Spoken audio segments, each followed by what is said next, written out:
When did you start wanting to play? As long as I can remember.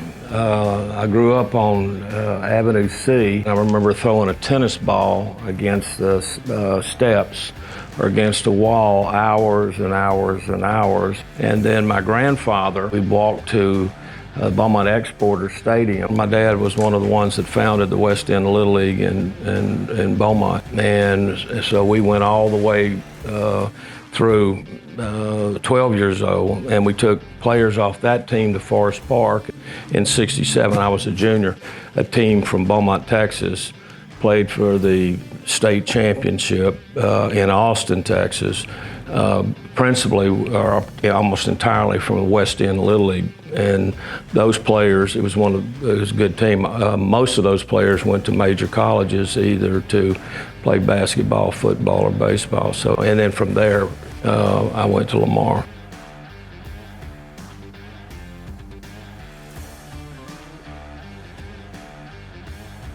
And then I wanted to stay here and play, so family and friends could come see me.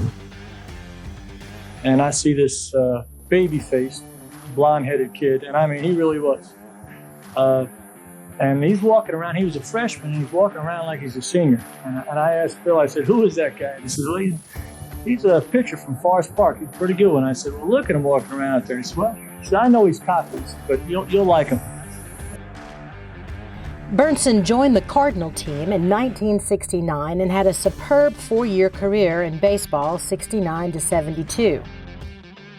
He had a good fastball, and back then there were more overhand pitchers, four-seam overhand pitchers that would make the ball do that. And the mound was higher, so you threw down plain. David was a typical overhand pitcher, four-seam fastball, had a little hop on it, but he had a curveball from hell.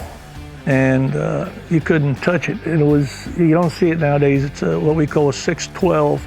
Most of the pitchers are going to have sort of this angle on their curveball. David's was like that. And the good thing about that pitch is it's equally as efficient on a left-hander or a right-hander, because its value is it's going down. He was especially outstanding in 1971. When he hurled the Cardinals to their first Southland Conference championship.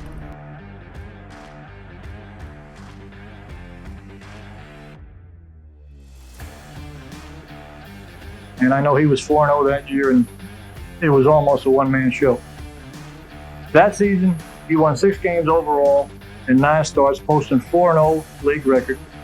Led the Southland Conference with a 1.89 earned run average and tossed 4 shutouts, including one-hit job against Baylor. For his 1971 performance, he was picked to the All-Southland Conference team and won the Johnny Sain Award as the league's outstanding pitcher. At the end of his collegiate career, he held Lamar records for wins, 17, strikeouts, 165, games started, 35, games completed, 18, and shutouts, 6. David, congratulations.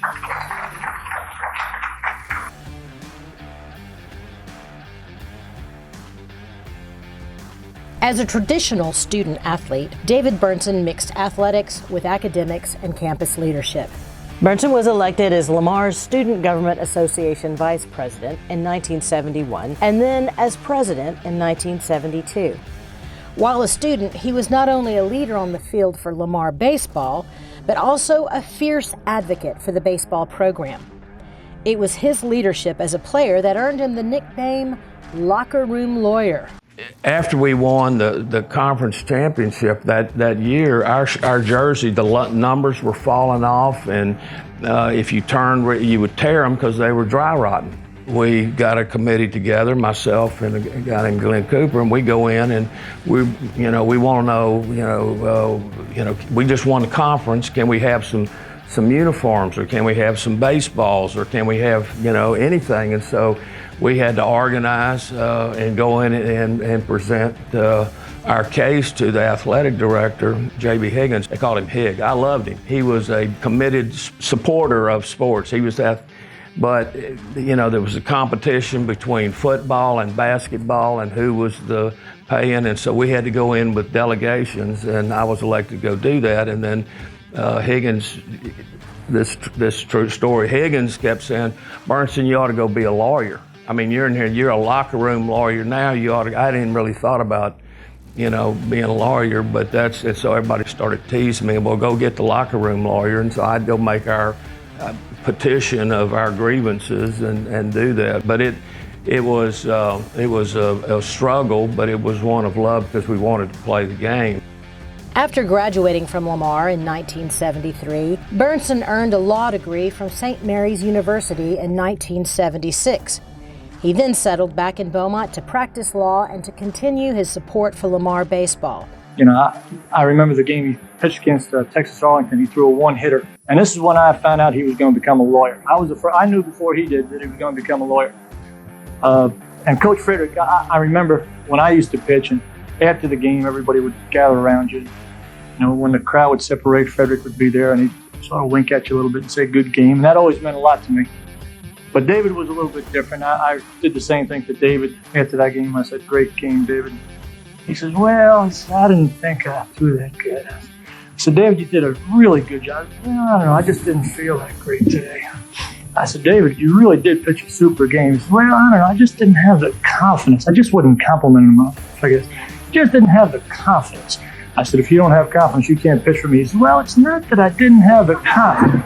Yeah, so I knew then and there this guy was destined to be a lawyer. It started in 1969 when, as a freshman, Bernsen was coached by then graduate assistant Jim Gilligan. It was the beginning of a lifelong legendary friendship. First pitch, he throws a real good fastball.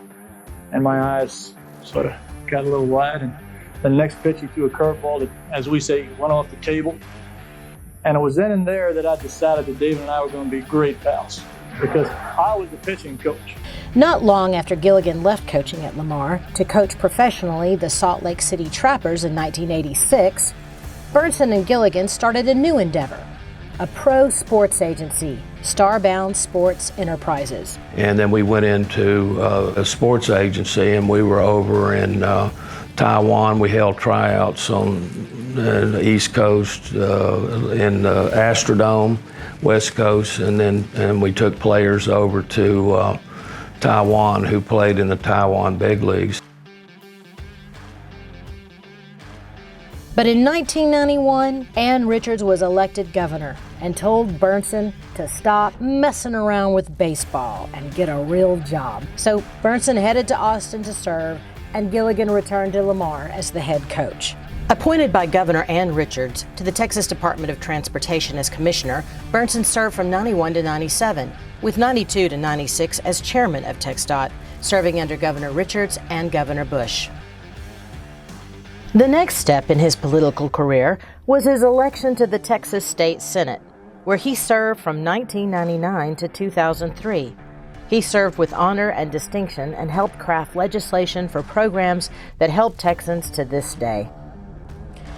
Bernsen credits his time with Lamar baseball and the tools he learned about leadership as the inspiration for his career in law, public service, and politics.